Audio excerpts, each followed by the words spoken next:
So I heard you like creepy nuts. Well, today we're recreating food from Dandadan ranging from wholesome to slightly unhinged, in honor of the anime that gave us genital-stealing aliens and spirits. Dandadan has amazing characters, storytelling, and visuals. And yes, while I got some critiques, today we're just talking about the food. Because unlike you, the use of food in Dandadan wasn't an accident. It acts as a safe point for the characters before things spiral out of control again. It's Dandadan's way of saying therapy?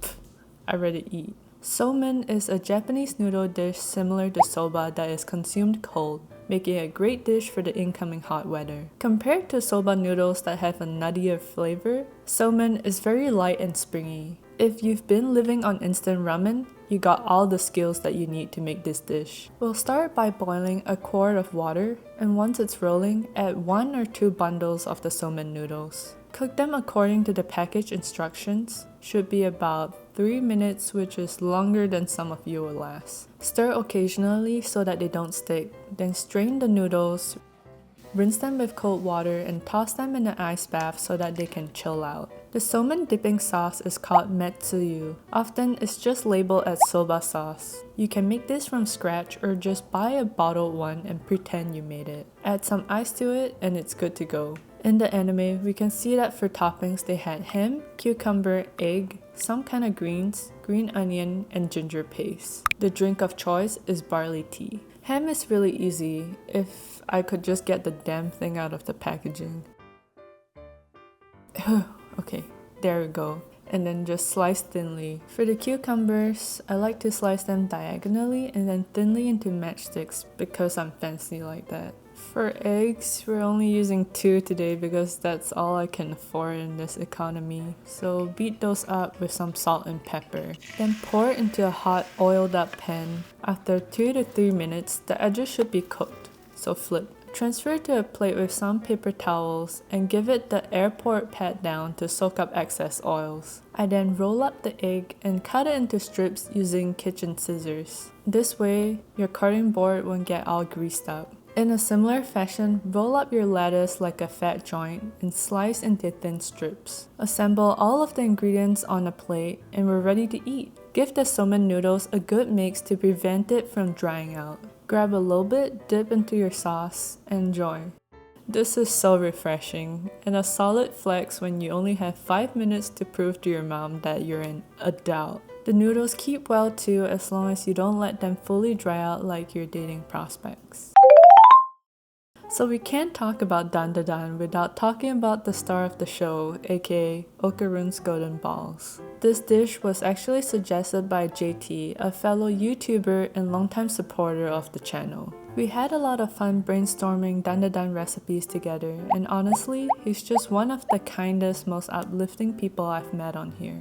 Thank you JT for being an awesome and supportive human being. So go check out his video where he dives deep into Dandadan's world and themes that's absolutely thought-provoking. Alright, to make these nuts, we only need 3 ingredients. First up, Oreos. Why Oreos? Because the balls have to be cookies and cream flavored. Ha ha ha ha ha.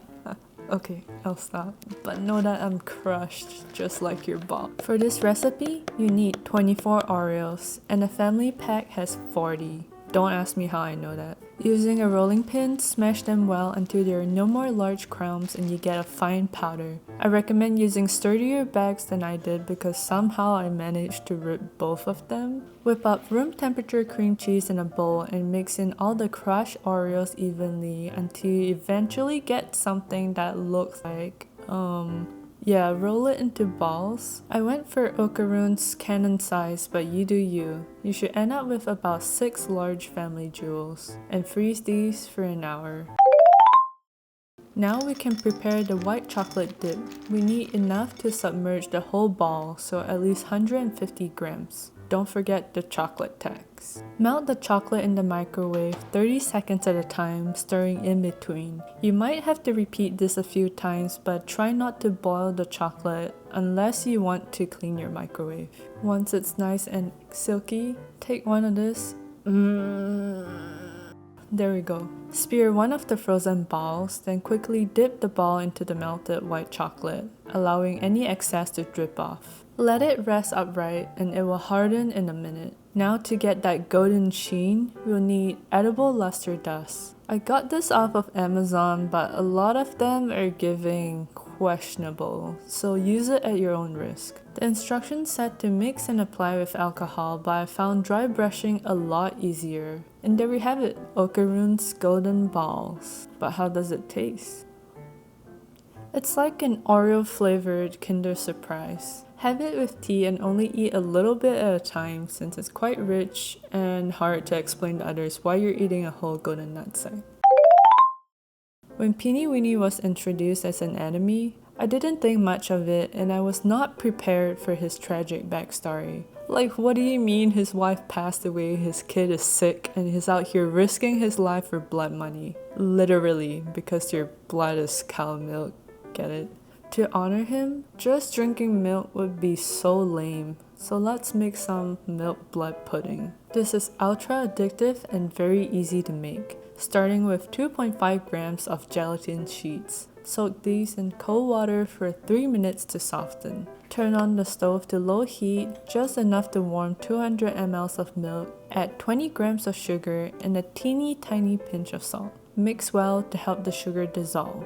Remove from heat and add the softened gelatin sheets. I also added 5 ml of rum, which adds an amazing flavor, but you can skip this if you can't have alcohol or don't have any. Once the gelatin is fully dissolved, let the mixture rest and cool to room temperature. Then add 70 ml of light cream and 30 ml of your finest tap water. Stir to combine and transfer into glass containers. I don't even bother sterilizing them since these puddings get consumed in 2 days tops. Refrigerate for at least 4 hours or overnight. When they're done, it's a little bit hard to tell because I made these to be halfway between liquid and solid. If you ever had the Ohio puddings from Japan, these are very similar to that. I've made them 3 times this week alone, so trust me when I say that I can't get enough of them. If you want the pudding to be firmer, simply increase the gelatin to 3 or 3.5 grams. And for our finale, we're making Momo's crab nabe. I love this scene as she really sad crabs over boys. Crab nabe is essentially a crab-based hot pot, and we'll be making it with some tweaks. For the broth, I'm using a dashi soup pack, but I'll provide instructions to make it from scratch in the written recipe. The soup pack is just convenient, and I also added some dashi powder, salt, and chicken MSG to strengthen the flavor. In the anime and manga, we can see that they had napa cabbage, negi, enoki, shiitake, shimeji, and tofu. I couldn't find the other veggie locally, so I'm skipping that. For the enoki mushrooms, make sure to cut off their roots. I'm lazy, so I like to cut through the plastic so that the dirt doesn't go everywhere, but this definitely blunts your knife. Same goes for the shimeji mushrooms. For the shiitake, we'll cut a pattern into their cap to be fancy. This is called a hanagiri. Make sure to use a sharp knife or else they'll look kinda rough. For the napa cabbage, simply rinse and slice into sections. This is probably my favorite leafy vegetable. It absorbs flavor well and has a nice sweetness. What kind of veggies do you guys like?